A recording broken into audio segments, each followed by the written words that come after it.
Buenas noches con todos. El taller de animales de compañía le da nuevamente la bienvenida.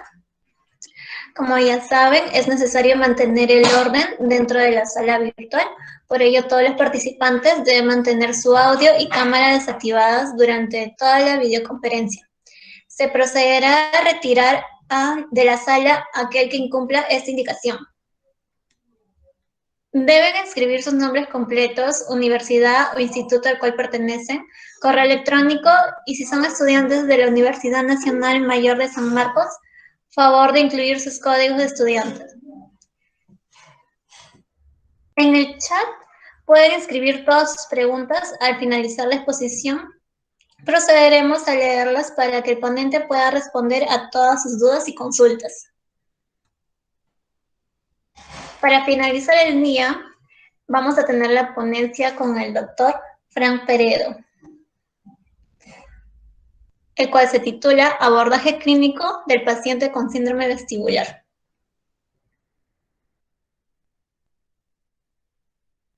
El médico veterinario Frank Peredo Arenas es egresado de la Universidad Mayor de San Marcos. El doctor tiene más de 10 años de experiencia en el manejo de enfermedades neurológicas de animales y realizando cirugías exitosas de columnas y cerebro con tendencia hacia neurooncología y mínima invasión en perros y gatos. Actualmente es el presidente de la Asociación Peruana de Neurología Veterinaria en el año 2019 y 2020 y director médico del Consultorio Veterinario de Especialidades Veterinarias COESVET. Estudió la maestría de Neurociencias en la Facultad de Medicina Humana San Fernando de la Universidad Mayor de San Marcos. Practica pasantía privada en neurología clínica con el doctor Henry Benavides, Clínica Veterinaria Dover de Bogotá, en el año 2008. Practicó pasantía privada en neurocirugía con el doctor Ragnar Chamal en la Clínica Veterinaria Petrópolis de Río de Janeiro en el año 2013.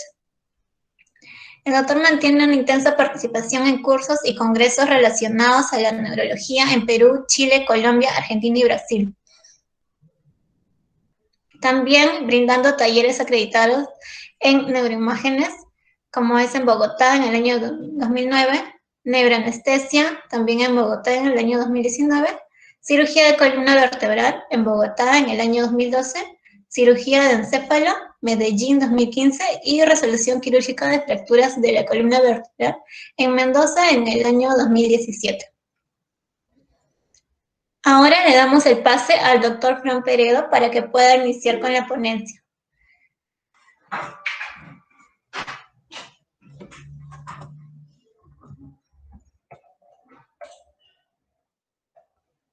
Vamos a empezar. Sí, doctor, ya puede compartir su pantalla. ¿Ahí ves la presentación? No.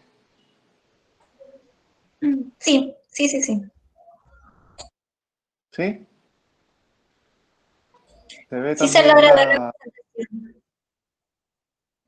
¿Se ve también la flechita del mouse? Sí, doctor. Ok, entonces, ¿parece bien si empezamos? Puede iniciar la charla, doctor. Ok, buenas noches. El día de hoy les voy a hablar acerca del síndrome vestibular. Hay que saber que es un problema de algunos perros y gatos, que es bastante frecuente, lo vemos todas las semanas en una consulta neurológica. Incluso a veces hay días donde solo tenemos pacientes con síndromes vestibulares. El síndrome vestibular no es un diagnóstico, básicamente es la presencia de una alteración funcional de una estructura, de un sistema neuroanatómico. Este sistema neuroanatómico, este sistema vestibular, lo que hace es mantener la postura y el balance de todo el cuerpo, incluyendo la cabeza y las extremidades, en respuesta a las diferentes fuerzas de gravedad cuando el individuo hace su vida, su rutina normal, ¿no? Entonces permite que el individuo pueda saltar, correr, em, girar hacia un lado, girar hacia la derecha, sin tropezar, sin perder el equilibrio y manteniendo completo balance en todas las estructuras. Cuando este sistema falla, es que hablamos de un síndrome vestibular. Existen diferentes estructuras que participan en la neuroanatomía del sistema vestibular. Una muy importante es la que se encuentra aquí, incrustada dentro de esta estructura cavitaria de una porción del hueso temporal. Esto vendría a ser en sí el vestíbulo. Y aquí encontramos algunas estructuras que van a funcionar como receptores tanto de las fuerzas de gravedad como también del sonido. Luego vamos a tener un nervio que es el octavo par craneal, el nervio vestíbulo coclear, y junto con el aparato receptor que mencionamos al inicio, formarán el sistema vestibular periférico, mientras que el sistema vestibular central vendría a estar formado por los núcleos vestibulares de la médula oblonga y algunos núcleos del cerebelo. Aquí tenemos con mayor detalle lo que hemos estado hablando respecto al vestíbulo. Tenemos aquí unos ductos semicirculares y esta zona más baja de a los ductos semicirculares, que se conoce como utrículo y sáculo. Ambos tienen unas estructuras celulares especializadas que van a captar los movimientos de un líquido que se encuentra aquí, que es la endolinfa, y los movimientos de esta endolinfa lo que van a hacer es estimular estas células especializadas para que puedan mandar los estímulos sensitivos hacia estructuras centrales del sistema nervioso. Lo que ven aquí en forma de espiral es la cóclea, es la que se encarga de captar los estímulos del sonido y enviarlos hacia las zonas centrales a través del nervio auditivo, que junto con el nervio vestibular conforman el octavo par craneal. Algo muy importante es ver cómo dentro de esta estructura pasa muy cerca también el séptimo par craneal o nervio facial y puede también verse comprometido en cuanto a función cuando hay una alteración del sistema vestibular.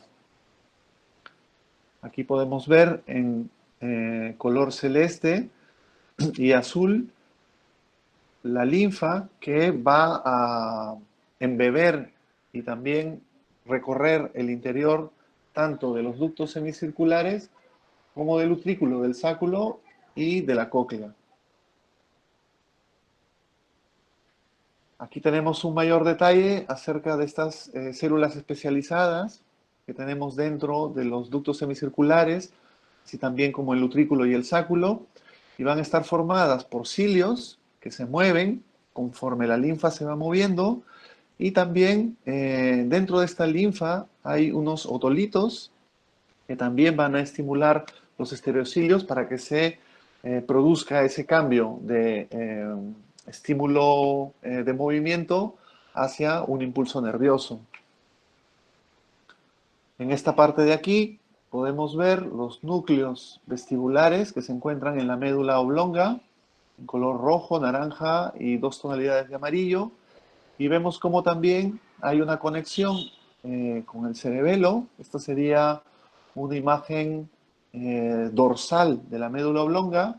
Aquí está retirado a propósito el cerebelo, pero vendría a estar incrustado en esta zona. Por lo tanto, también participa del sistema vestibular. Recordemos que el cerebelo lo que hace es modificar la amplitud de los movimientos para que estos sean mucho más finos, mucho más correctos en el libre desenvolvimiento de los pacientes. Algo que es muy importante también es que a partir de esta médula oblonga o oblongata, en los núcleos vestibulares, van a nacer tractos vestíbulo-espinales que van a descender a través del cordón medular para hacer interconexiones con los nervios periféricos hacia la musculatura del cuello y también hacia la musculatura de las extremidades. También de estos núcleos vestibulares de la médula oblonga van a salir de manera ascendente otras vías que van a ir hacia la musculatura de los globos oculares, también hacia la corteza, para que esa sensación de conformidad frente a la gravedad se haga consciente. Y también van a haber otros troncos nerviosos que van a ir hacia, otros tractos nerviosos, perdón, que van a ir hacia el centro del vómito de manera ascendente. Aquí tenemos un resumen de lo que les había estado comentando. Tenemos el órgano receptor, sus conexiones periféricas a través del octavo par craneal, vestíbulo coclear, y cómo se conecta esta zona periférica con la zona central vestibular a través de los núcleos de la médula oblonga, los núcleos vestibulares, y cómo a raíz de estos núcleos vestibulares se proyectan otros axones que van hacia el cordón medular y hacia estructuras superiores tálamo-corticales. Ahora vamos a hablar un poco acerca del síndrome vestibular periférico y cómo lo vamos a poder evidenciar en nuestros pacientes cuando éste se encuentre alterado. Uno de los principales signos clínicos es este movimiento pendulante, oscilante de los globos oculares que van de un lado al otro de manera horizontal. Este movimiento es involuntario y es constante, yendo en la fase lenta hacia el lugar de la lesión, hacia el aparato vestibular que está alterado, en este caso el lado derecho, y la fase rápida del movimiento de nistagmo hacia el lado normal. ¿Sí? A este movimiento lo denominamos nistagmo, puede ser horizontal, pero también puede ser rotatorio, puede ser vertical. Pero en el caso de un síndrome vestibular periférico, el nistagmo que más vamos a ver con frecuencia es el horizontal. Y esto se va a deber justamente a que el sistema vestibular, como vemos aquí, la parte receptora y su unión a los núcleos vestibulares, tienen un contacto directo con los músculos rectos medial y lateral de los globos oculares. Cuando esta función se ve alterada, entonces se van a dar estos movimientos de nistagmo. Otro signo clínico bastante importante y bastante frecuente de ver es la inclinación cefálica, que consiste en esta rotación en el plano transversal de la cabeza respecto al plano sagital del cuerpo del individuo. Es importante no confundirnos con otro movimiento de la cabeza, que es el voltear la cabeza, más es como llevar la cabeza hacia la parrilla costal lateral de uno de los lados del cuerpo, y este es un signo, este voltear la cabeza hacia el cuerpo es más un signo eh, tálamo cortical, mientras que la inclinación cefálica es un signo vestibular.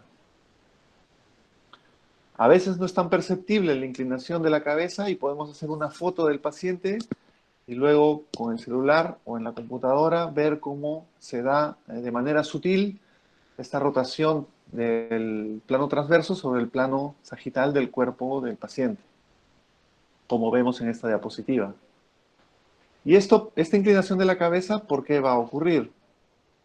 De una manera sencilla, vemos aquí cómo cuando el paciente tiene, cuando gira la cabeza hacia la derecha o hacia un lado, este sistema vestibular tiene un mayor estímulo.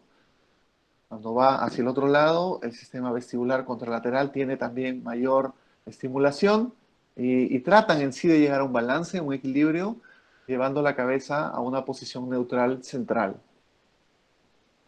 Esta es la manera correcta como funcionan ambos sistemas vestibulares, ¿no? El derecho y el izquierdo, frente a los movimientos de la cabeza del perro.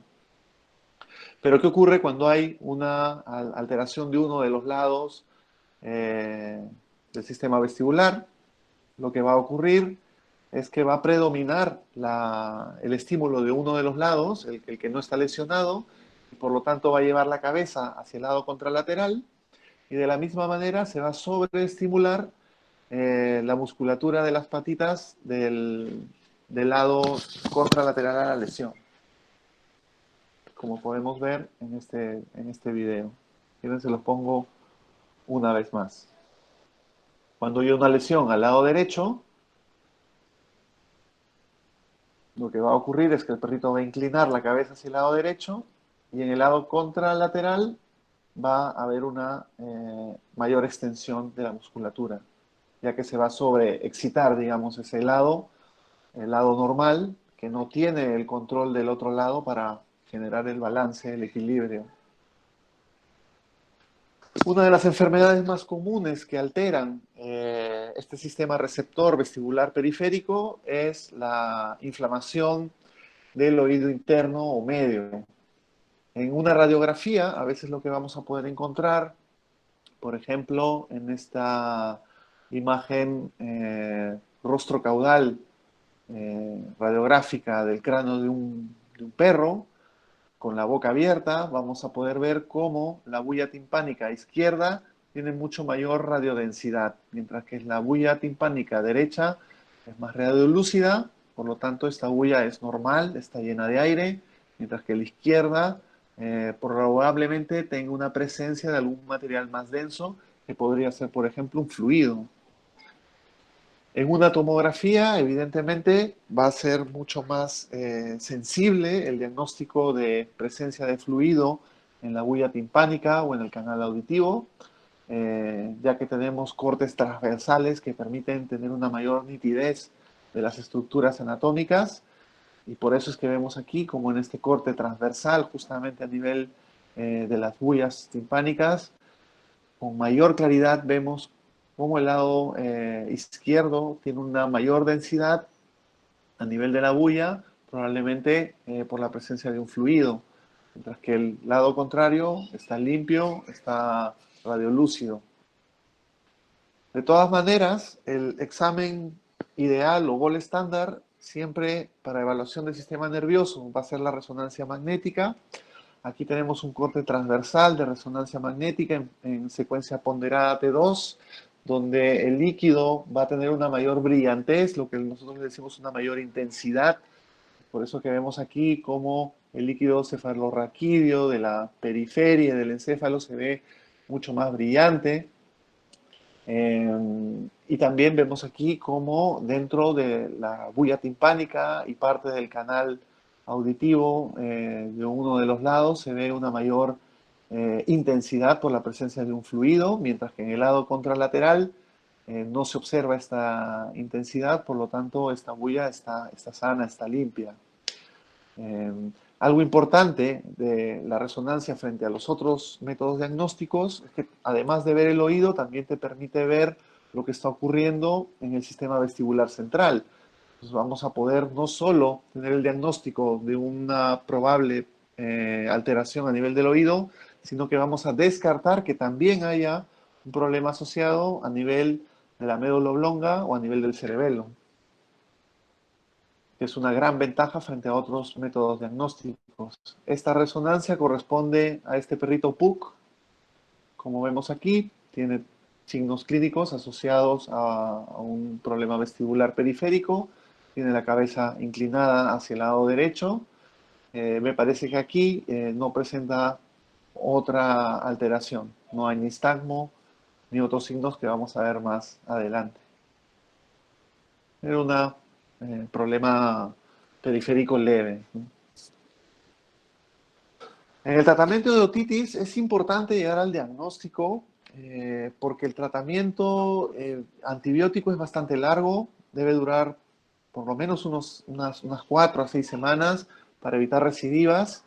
Y francamente yo a los propietarios les digo que no me siento muy cómodo al mandar un tratamiento tan largo sin tener un diagnóstico certero, ¿no? Entonces, si bien es cierto, a veces mandamos antibióticos cuando no podemos hacer un diagnóstico mucho más profundo por 10 días, pues les decimos que si vuelve a recaer el paciente, va a tener que hacer por lo menos una tomografía para poder hacerle una receta mucho más larga. En esos casos, solemos usar amoxicilina con ácido clavulámico a 25 miligramos kilo cada 12 horas, o también asociado a alguna sulfa, o puede ser solamente amoxicilina clavulámico, si así en ese momento nos parece indicado. En algunos casos, las otitis van a ser de repente recidivantes al tratamiento de antibiótico, como el caso de este gatito. Acá tenemos una resonancia en secuencia ponderada T1, por eso es que el líquido no está brillando como en la T2.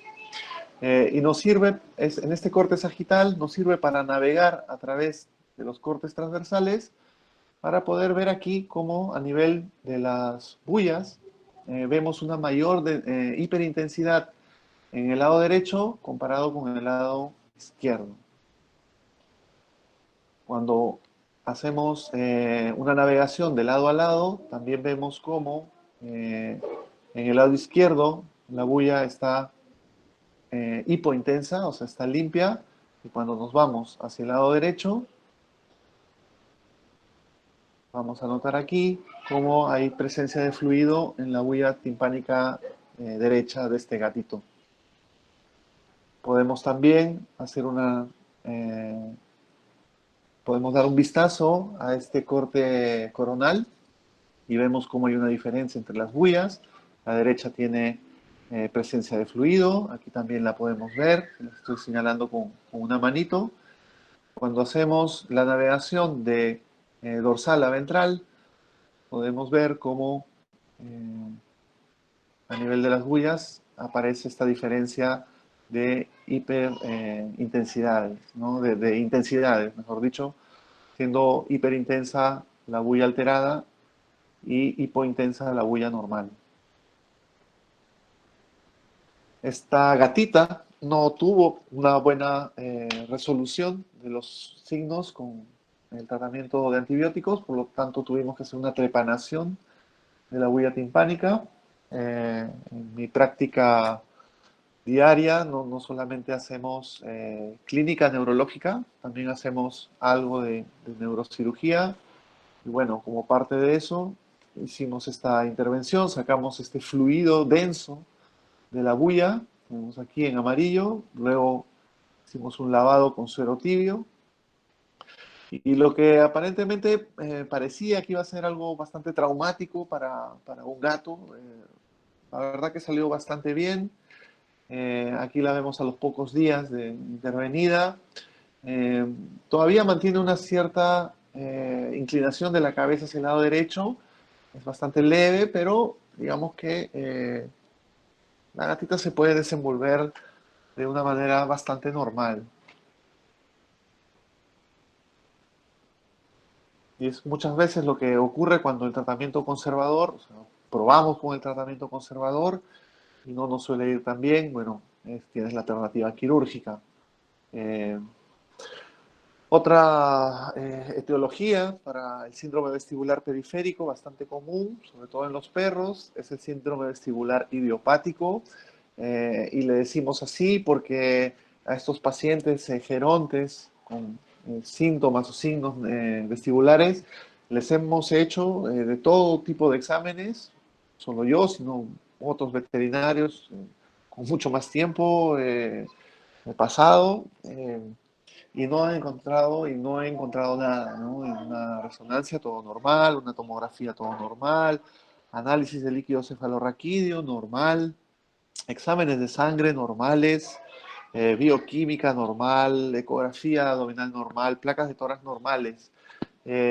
Por lo tanto, no se conoce el origen de la enfermedad, pero lo que sí sabemos es de que tiene una rápida mejoría. Por más que los signos sean bastante potentes y bastante dramáticos a veces, incluso se puede confundir con una convulsión o con un tipo de epilepsia, o a veces los propietarios también creen que el animalito está teniendo un accidente cerebrovascular, un derrame, eh, y van corriendo a la veterinaria con bastante preocupación y con bastante insistencia.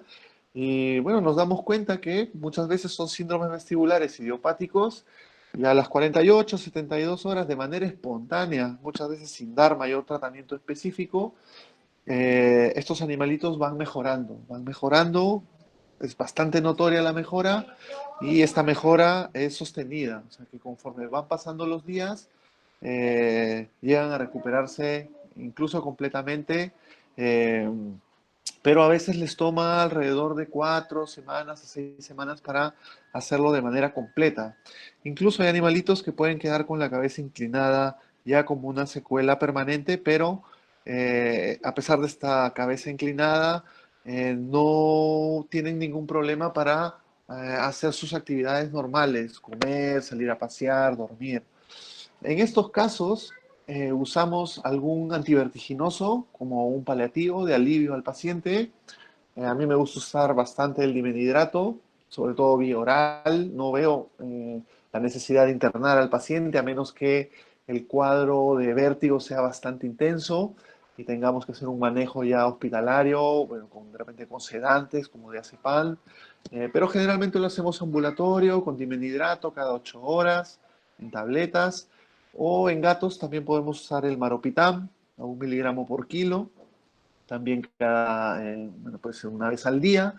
Y en los perros también, donde el dimenhidrato de repente no les haga mucho efecto, no les caiga tan bien. Aquí tenemos un ejemplo de una perrita geronte. Ven cómo inclina la cabeza hacia el lado derecho. A pesar de eso, está bastante tranquila. Ya está medicada, evidentemente, con su dimenhidrato.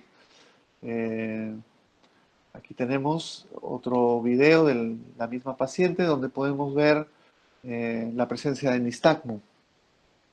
Lo vamos a ver aquí, es un nistagmo horizontal con una fase lenta hacia el lado derecho, que es el lado afectado, y una fase rápida hacia el lado izquierdo, que es el lado donde el sistema vestibular está normal.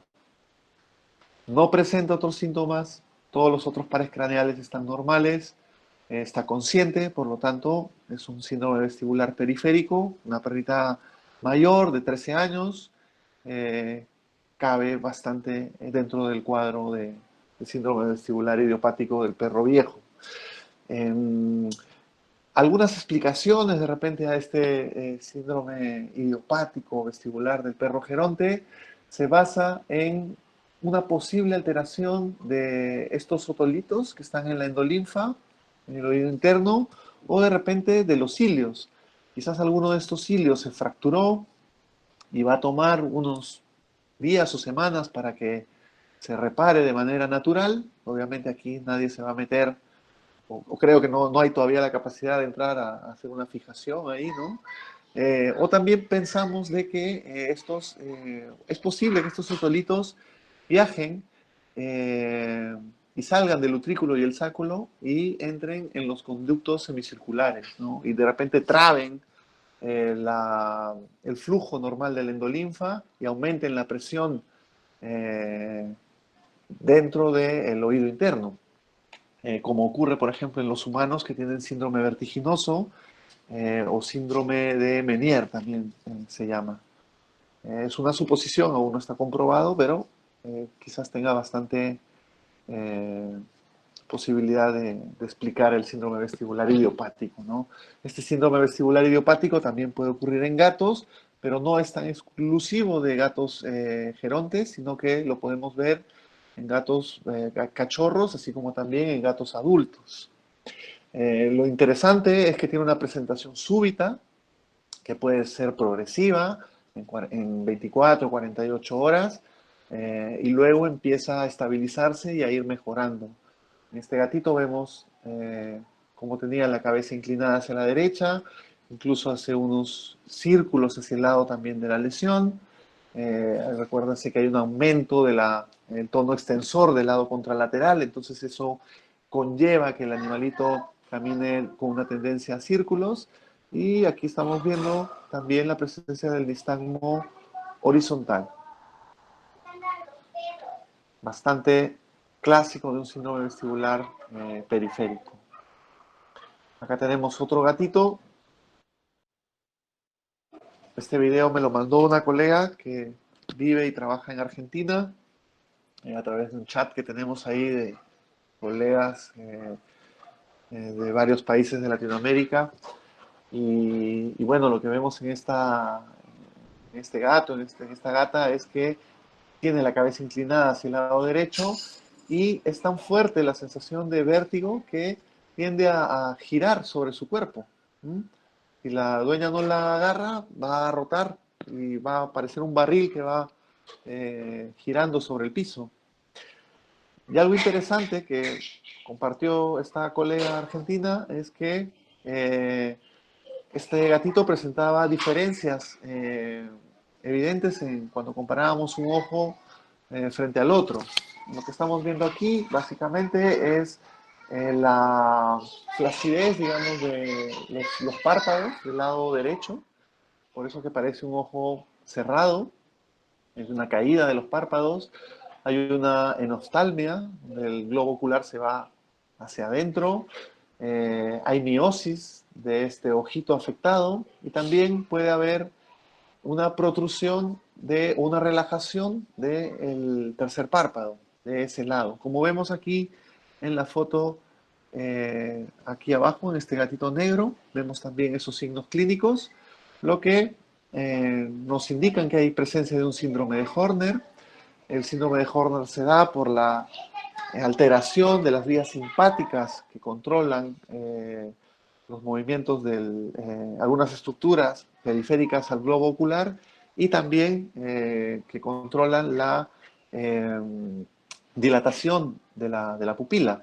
Sobre todo, y básicamente asociado al síndrome vestibular, cuando se afecta la neurona de tercer orden, que pasa justamente a través de las estructuras vestibulares periféricas, como vemos en este dibujo.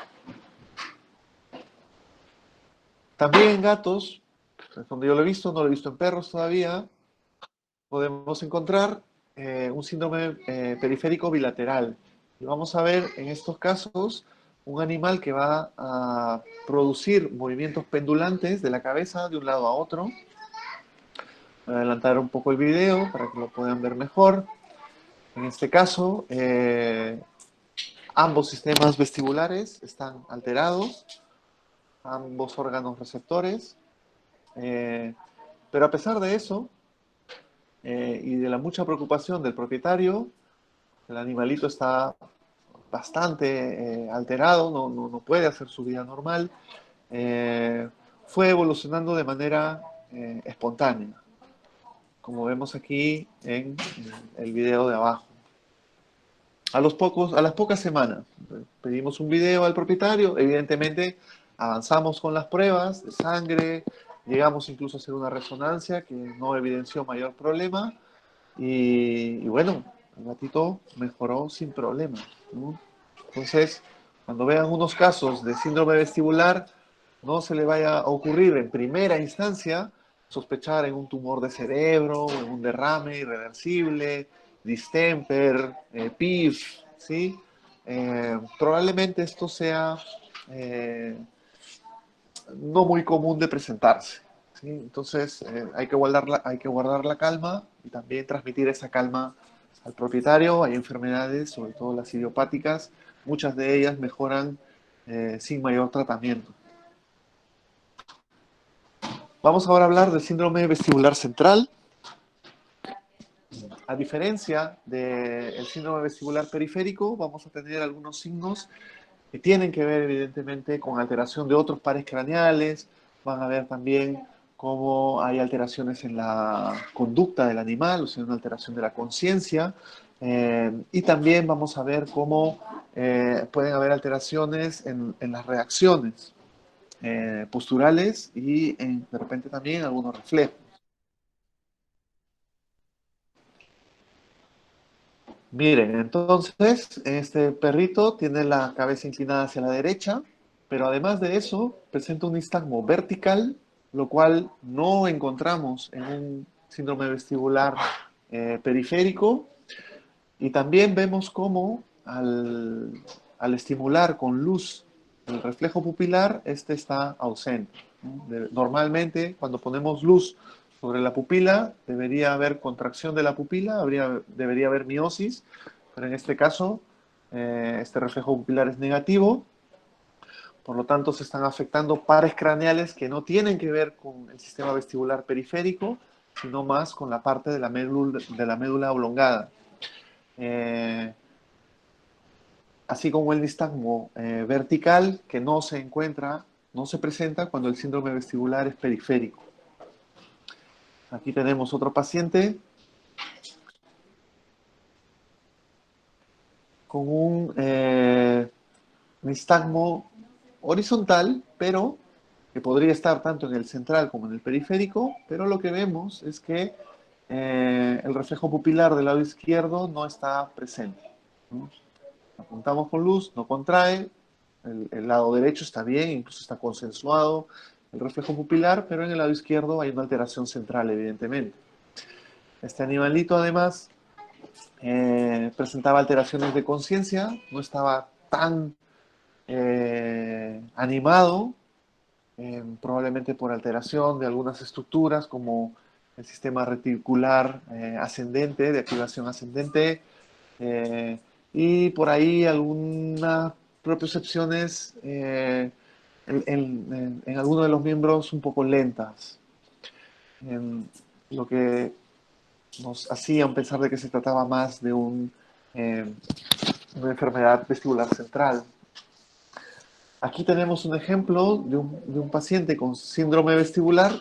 Vemos cómo tiene la cabeza inclinada hacia el lado izquierdo, pero vemos cómo hace círculos hacia el lado contrario, hacia el lado derecho.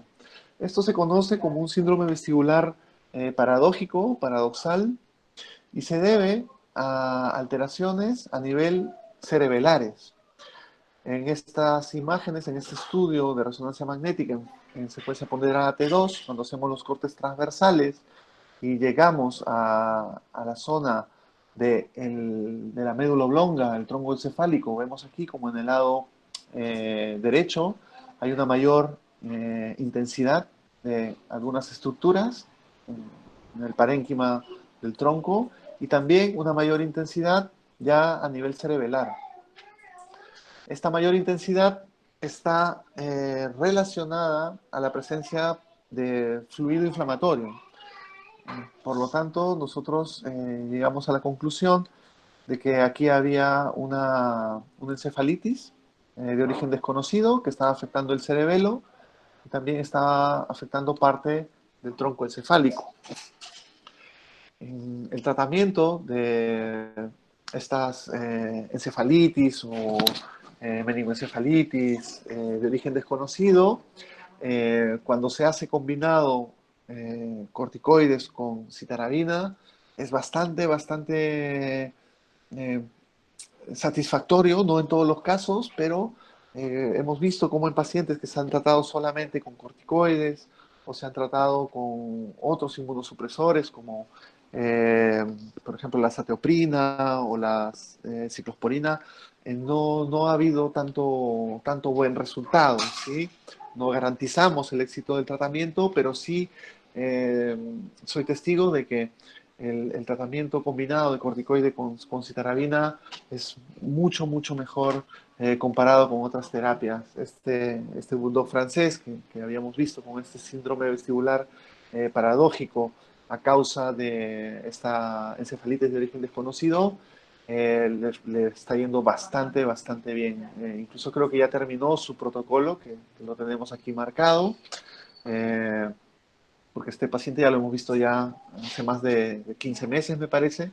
Empezamos con prednisona vía oral, cada 4 semanas vamos bajando la dosis y paralelamente aplicamos citarabina subcutánea, haciendo ciclos de 2 días y repetimos estos ciclos cada 3 semanas, luego lo repetimos cada 4, luego cada 5, luego cada 6, hasta que más o menos pues llega un momento donde ya no toma prednisona y se va a mantener con la citarabina en ciclos espaciados de cada 7, 8 semanas, donde probablemente en este tiempo ya la citarabina al final de este tiempo no esté ejerciendo tanto efecto inmunosupresor y nos esté evidenciando de que nuestro paciente a nivel de alteración del sistema inmune ya está, digamos, balanceado, ¿no? Está controlado, por decirlo mejor.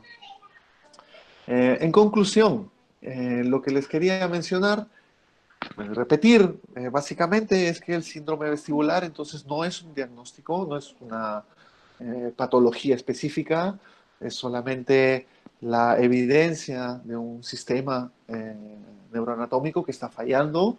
Puede ser de manera periférica o puede ser de manera central, puede ser unilateral o bilateral también si es periférico. Y lo que nosotros tenemos que evaluar entonces bastante bien luego de haber hecho la neurolocalización es ponerle ojo a la evaluación del cuadro clínico, ¿no? Eso es muy importante.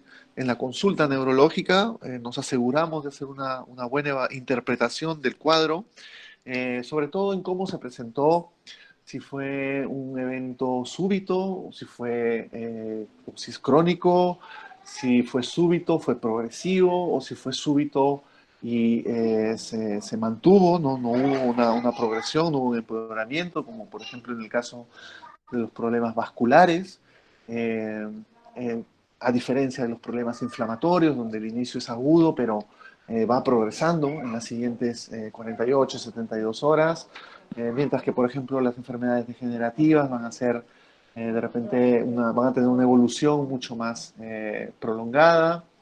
Los problemas metabólicos, por ejemplo, estos síndromes vestibulares por toxicidades al metronidazol o algunos aminoglucósidos, van a ser de repente pendulantes con altos y bajos en el tiempo. Entonces, todo esto nos indica más o menos qué posibles etiologías son las que tenemos que diagnosticar, ¿no? Y en base a eso es que vamos a pedir a los propietarios las pruebas diagnósticas. Entonces, no todos los pacientes van a ir a resonancia, no todos van a ir a análisis de líquido cefalorraquídeo. En algunos casos pediremos un descarte de virus, algún descarte de repente de toxoplasmosis.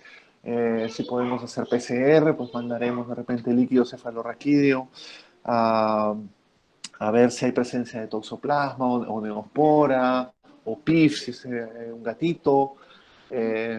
Podemos también medir pacientes que tengan sospecha de hipotiroidismo. En algunos casos parece que hay una relación del hipotiroidismo con el síndrome vestibular periférico de algunos caninos. Entonces, hay que ver todo esto, hay que pensar también en infartos cerebelares que pueden estar relacionados a problemas cardíacos. Entonces, frente a ese análisis del cuadro es que vamos a eh, solicitar nuestras pruebas diagnósticas. Y aquí les dejo por último un cuadrito donde podemos ver qué signos clínicos vamos a ver en los problemas vestibulares y cómo podemos separarlos en centrales y periféricos. Por ejemplo, la inclinación de la cabeza se va a ver en ambos casos, en el central y en el periférico. El nistagmo va a estar también en ambos casos, pero el nistagmo vertical no lo vamos a ver en el periférico. Tampoco vamos a ver Horner en un síndrome vestibular central. Cuando veamos un Horner, ese síndrome vestibular va a ser periférico. Vamos a poder ver pares craneales afectados en ambos casos. En el periférico podemos tener parálisis facial, en el central también. Eh, pero, por ejemplo, en el periférico no vamos a tener alteración, por ejemplo, del nervio óptico, ¿no? Entonces, como habíamos visto en esos pacientes de los videos, como las pupilas no les reaccionaban o de repente no tienen reflejo de amenaza, podríamos estar pensando de repente en un problema central más que en uno periférico. Por último, hice una pequeña revisión de algunos artículos recientes de este año y encontré, por ejemplo, en este artículo en caninos, un buen número de caninos, me parece que es un estudio del Reino Unido, más o menos unos 200 casos de síndrome vestibular. Ellos vieron de que el gran número de casos se debían a síndrome vestibular idiopático. ¿Mm? Hablaban me parece más o menos un 40%, luego un 30% para otitis, y luego el otro 30% restante se repartía entre encefalitis, de repente presencia de algún tumor eh, o algún accidente cerebrovascular.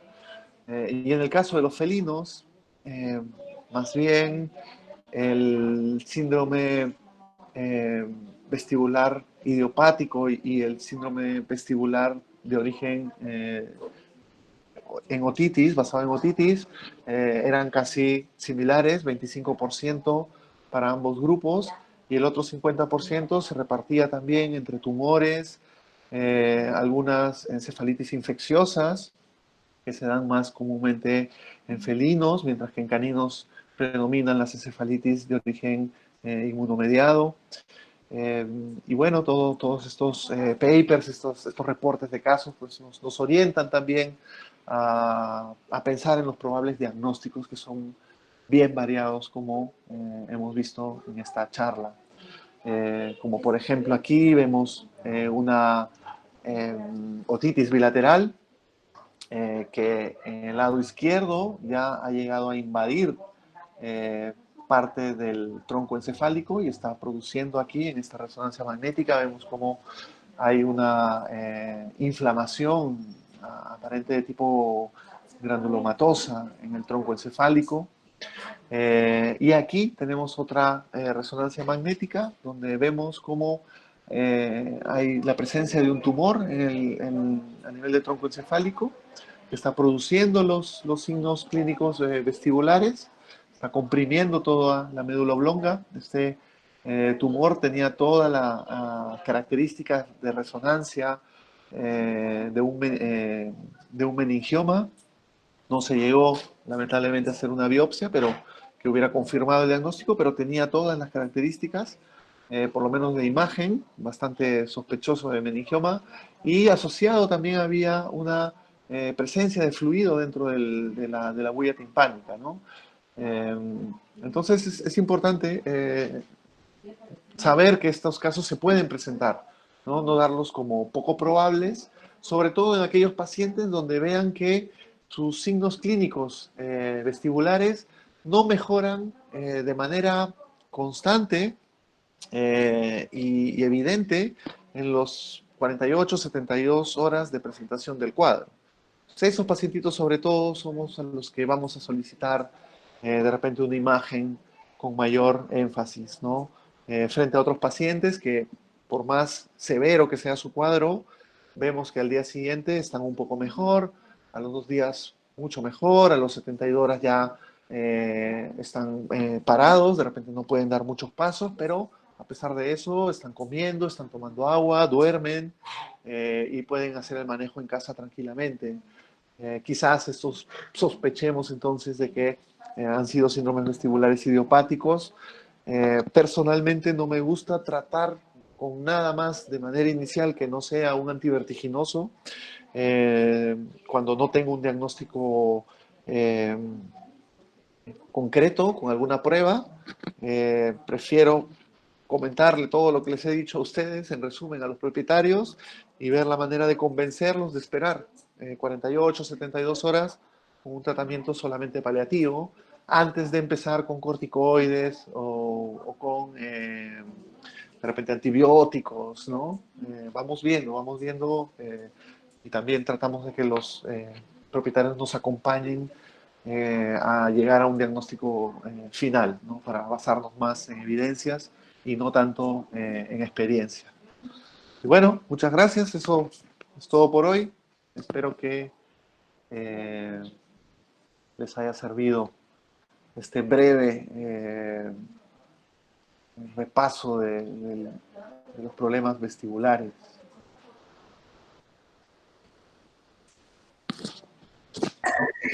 Muchas gracias, doctor. Tenemos aquí una pregunta de un compañero Uh que -huh. dice lo siguiente. Cuando hay un caso de síndrome vestibular, ya sea periférico o central, los síntomas son permanentes o intermitentes, como si fueran ataques cada determinado tiempo.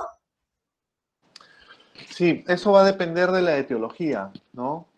Si, por ejemplo, es por una intoxicación, va a depender de cómo ese paciente esté eh, recibiendo, por ejemplo, una sustancia tóxica, ¿no?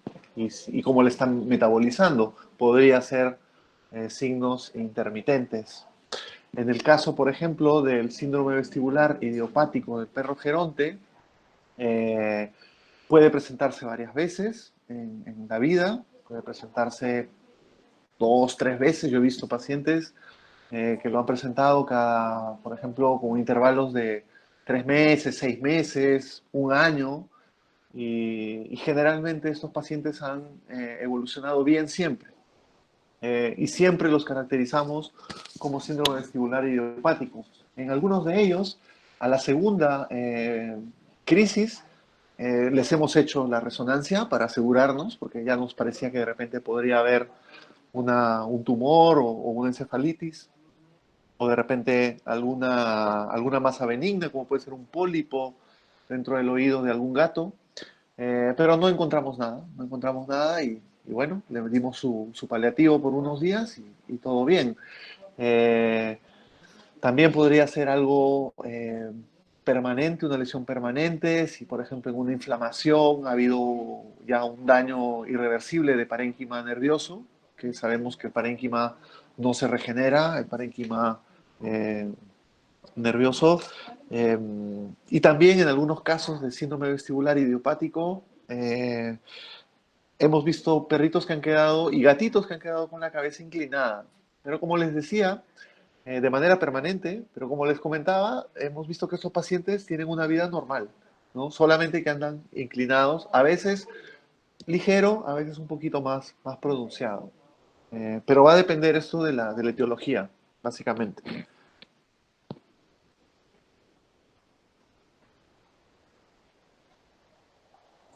Gracias, doctor. Tenemos otra pregunta de nuestra compañera Guadalupe Chuchón, que dice, buenas noches, doctor, bonita ponencia. En cuanto a la presentación central o periférica, en su experiencia y clínica diaria, ¿cuál es la más prevalente en caninos y felinos? Para ambos casos, la más prevalente es la que no tiene un diagnóstico, la que no sabemos por qué ocurre, ¿sí? Más en perros que en gatos, eh, pero en ambos casos es lo que más vemos. Como que por eso también, y bueno, si revisan esos papers que les coloqué al final de la charla, van a ver que también esta tendencia la tienen en otros países, otros colegas, eh, y es por eso que les decía que personalmente sospechaba de una enfermedad vestibular idiopática en la mayoría de los pacientes y trato de darle solamente paliativo como tratamiento inicial, porque la tendencia, digamos, estadística es de que sea algo idiopático y que mejore a los pocos días o semanas. Ahora, evidentemente, hay veces que, por ejemplo, eh, si el paciente es central, ¿no? Lo más probable pues, es que no sea algo idiopático, sobre todo si es canino, y sospechemos más personalmente en mis pacientes, lo que veo son más encefalitis de origen desconocido, menos las de origen infeccioso, menos hemos hecho diagnósticos de tumores. No tengo tampoco muchos diagnósticos de otitis, a pesar de que en los papers vemos eh, que esto lo mencionan bastante. Imagino que debe ser porque quizás los colegas que hacen medicina interna los pueden manejar bastante bien y no terminan llegando a consulta neurológica, ¿no? Es como que son pacientes que tienen de repente ya alguna historia de otitis, ya los vienen manejando y bueno, al darles algún antiinflamatorio y sus antibióticos, eh, llegan a tener buenos resultados y ya no necesitan hacer la derivación a neurología. Ahora, muchas veces las otitis no son de afuera hacia adentro, digamos, hablando del oído, sino que son que pasan de la cavidad bucal al oído interno a través del conducto de Eustaquio, ¿no? Eh, entonces sí, sí, generalmente son más periféricos los que vemos, de origen idiopático. Cuando son centrales, generalmente, como vemos más perros que gatos, vemos encefalitis de origen desconocido.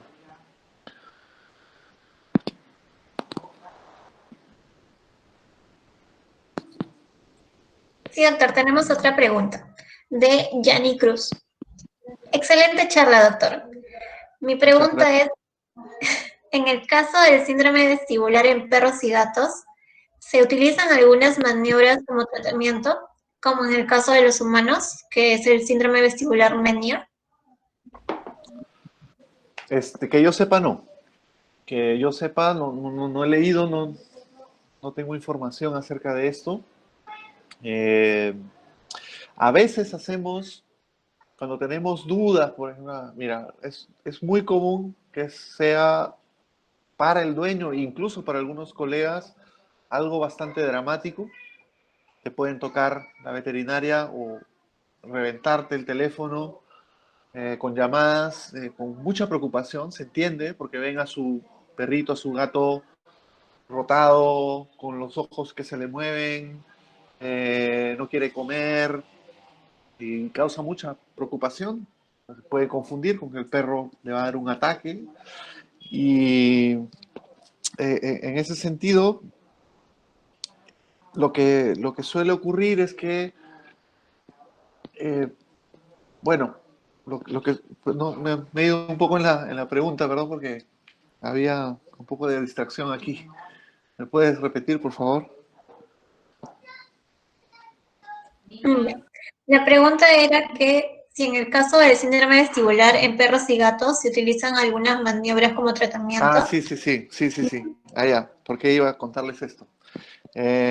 Bueno, lo que ocurre es que los pacientes evolucionan de manera favorable a las 48, 72 horas y recién vienen a consulta neurológica para descartar un posible tumor, una posible hemorragia, un posible infarto, ¿no? El dueño quedó choqueado, asustado y quiere saber, pues, si su perro tenía, qué tenía, ¿no? ¿Qué le pasó? Entonces, por lo que cuentan, suena a síndrome vestibular, pero por lo que evaluamos en el momento de la consulta, ya no hay nistagmo, ya no hay tanta inclinación de la cabeza, el perro está caminando, está para nosotros prácticamente normal.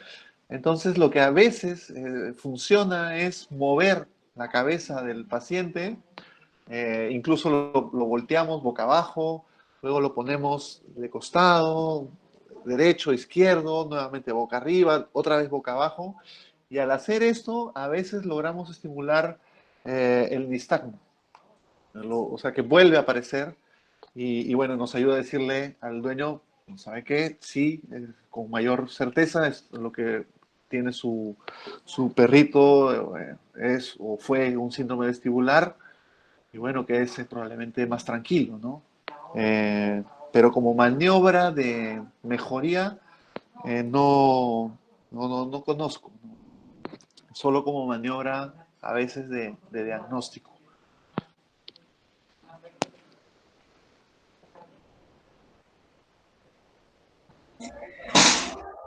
Esas serían todas las preguntas, doctor.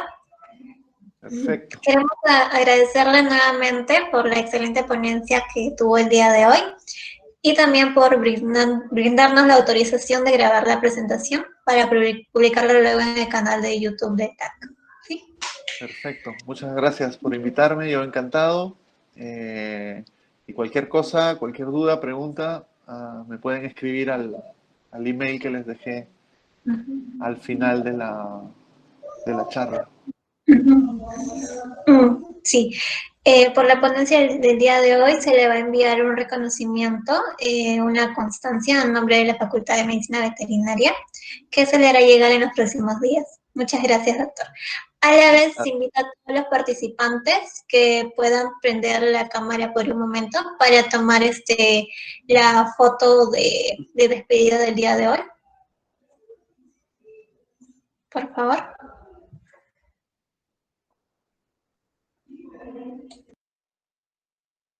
Muchas gracias a todos nuevamente. Muchas gracias, doctor, por la ponencia. Aquí damos por finalizado la charla del día de hoy. No se olviden todos los participantes que daremos inicio al sorteo.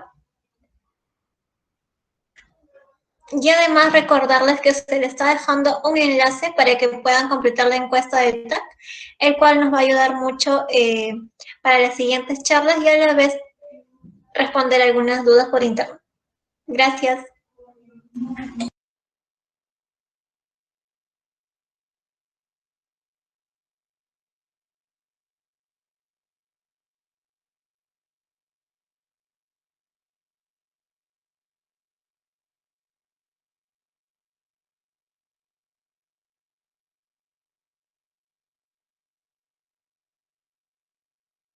Tenemos el ganador del día de hoy, es el compañero Ponce Dextre Kevin.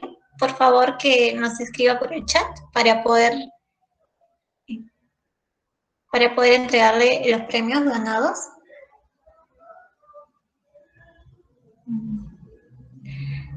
Que se manifieste en el chat, por favor, si no haremos otro sorteo.